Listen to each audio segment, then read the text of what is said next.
Zionism was not born among the ancient Jewish communities of the East, but in Europe. Its leaders were not Arab or Eastern or Sephardic Jews, but European Ashkenazi Jews.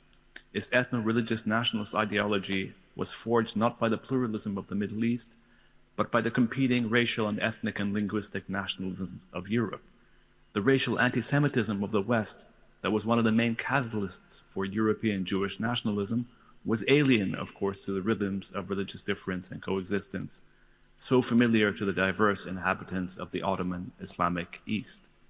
As Abe Shleim and Lana Tatur have just explained to you, the Zionist project developed as an openly colonialist project in an era, the 19th century, when European empires routinely segregated humanity into a hierarchy of superior and inferior races.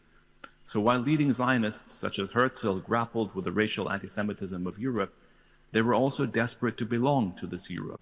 They expressed, shared, contributed to, and circulated many of the foundational tropes of racism of 19th century Western culture, that the non-West was manifestly inferior, that the land of indigenous peoples was largely quote-unquote empty and thus open to colonization, and that the removal of native peoples was justifiable, inevitable, and necessary.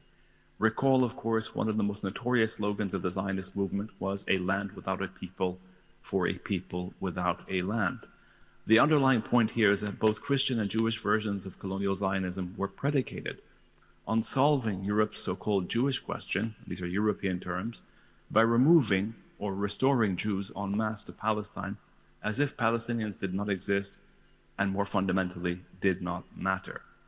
What is astonishing is just how many significant proponents of colonial Zionism in Palestine, from Theodor Herzl to Arthur Balfour to W.E.B. Du Bois, all made variations of the same argument.